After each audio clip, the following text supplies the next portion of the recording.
Hey, Walter Sorrells back with more tips for the knife maker. Today, no knife making at all. We're going to actually make a musical instrument, a practice cymbal.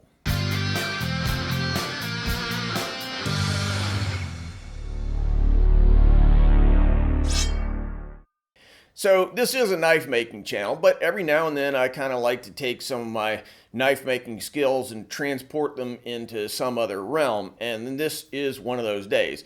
Today I'll be making a practice cymbal. Now, for those of you who are just along for the ride, maybe my knife making guys and didn't come specifically for this project, a practice cymbal is a cymbal that's made to be relatively quiet so that you can practice playing drums in your house and not irritate all your neighbors. Now, in this particular case, I bought a drum kit that came with a 20-inch Bosporus ride cymbal. Really wasn't that fabulous sounding to my ear, so I replaced it with a Zildjian, and it's just been sitting there in my office taking up space for a while. So I figured, could I convert this into a practice cymbal, make it quieter? Hey, why not? Now, practice cymbals are basically the same as normal cymbals, but they just have a whole ton of holes drilled in them. And I figured, hey, why not do it on my CNC machine, because they're great at doing repetitive tasks. Now, obviously, everybody doesn't have a CNC machine. So if you're intending to make one for real, I'm going to show you how you can do it with much less complicated machinery. So, as with any CNC project, first thing you have to do is make a design in a CAD program. So, I took detailed measurements of the cymbal and made the model from there. Then, holes. Roughly 1,200 of them. The outer rows were 1/4-inch holes, then the next set were 3/16 of an inch, and then the third set were 1/8 of an inch. Now you'll notice that I only did a 60-degree slice here. The reason for that is if you were going to do a 20-inch cymbal in one throw, you'd need a CNC machine with a work envelope of at least 20 inches in the y-axis, that's front to back. Here's a nice Haas machine with a 20-inch y-axis. About $100K. Yeah, I don't own one of those. My machine has about 7 inches of Y, which means that I have to do this in a bunch of little slices, rotating the cymbal 60 degrees and repeating until the whole thing is done. So, do I have any clue if this is going to work, if I'm going to end up with a cymbal that's a lot quieter? I do not.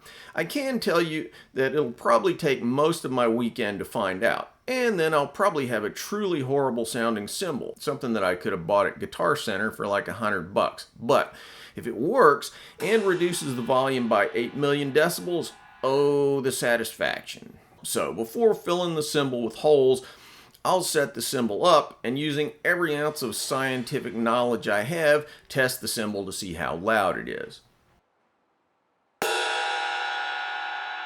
Then I'll repeat this exact same setup after completion and find out whether all this nonsense worked or not.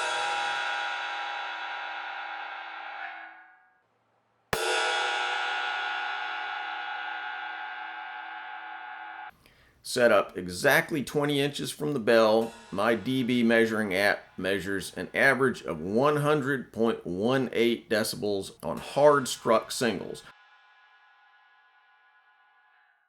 Now, here's the key. In order to make this thing doable, I'll need to make a fixture which will hold the cymbal while my long-suffering Tormach drills 1,000 or so holes. It's pretty simple though.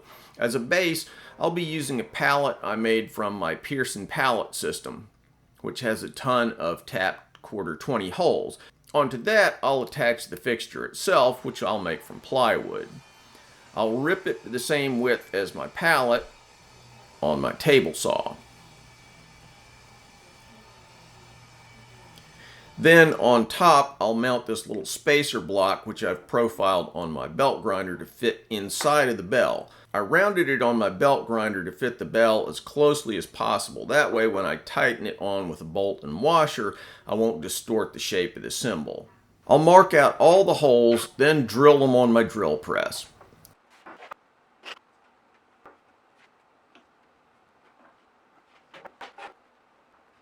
Four holes for mounting on the Pearson pallet.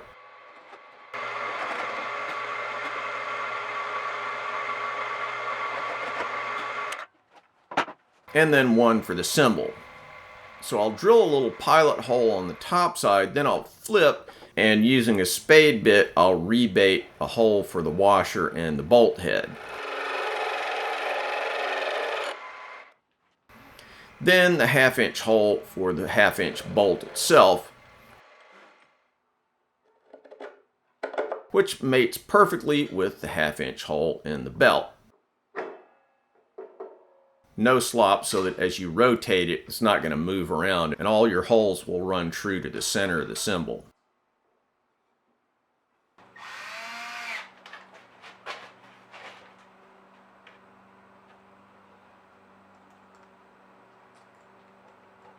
So now I've got this fixture, which obviously I'm going to use on the CNC machine. But if you want to do this and you only have a drill press, you can make one just like this and then clamp it up on the table of your drill press and start drilling.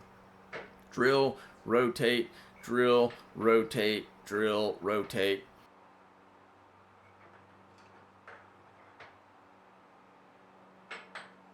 And then when you've drilled a full 360-degree circle, you move the whole contraption roughly 1/2 inch, maybe 3/8 of an inch, tighten it down on your drill press table again, and then repeat.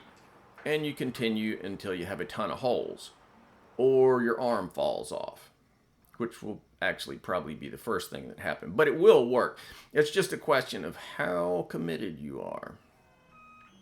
Okay, so here in the real world, we're going to head over to the Tormach. I'll set up the fixture and then test everything out. Op 1 drills one single hole in the fixture. I didn't really show you that, but in my CAD model, I added one extra hole. You'll see what that's for in a second. After that, we go to Op 2, and it's really just a matter of changing tools, starting and stopping things. So we'll drill that full pie-shaped set of holes. First the 1/4, then 3/16, then 1/8. More drilling. More drilling. More drilling. And then once you've got that pie shape complete, you'll rotate it. And here is where the first hole I drilled comes into play. It's a locator. So now I'll use this 1/4 inch pin to set the location of the next set of holes. And that way I can reliably rotate everything exactly 60 degrees, drill the next pie, and so on, and we'll just keep rotating until the whole thing's done.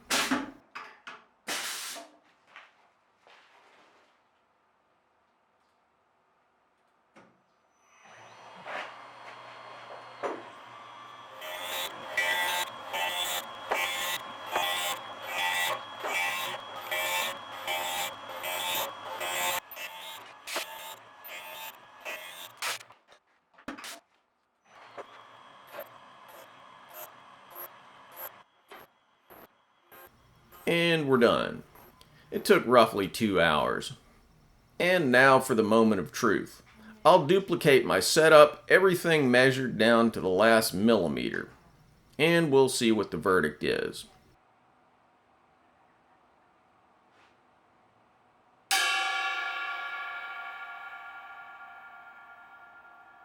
Again, using hard singles, it averages out at 96.84 decibels. That's a drop of close to 4 decibels. 4 decibels? Well, that really seems like nothing, right? Well, not so fast. Decibels are logarithmic, meaning that a 3.5 decibel drop, which is what we got here, is actually about a 50 to 60% reduction in sound pressure.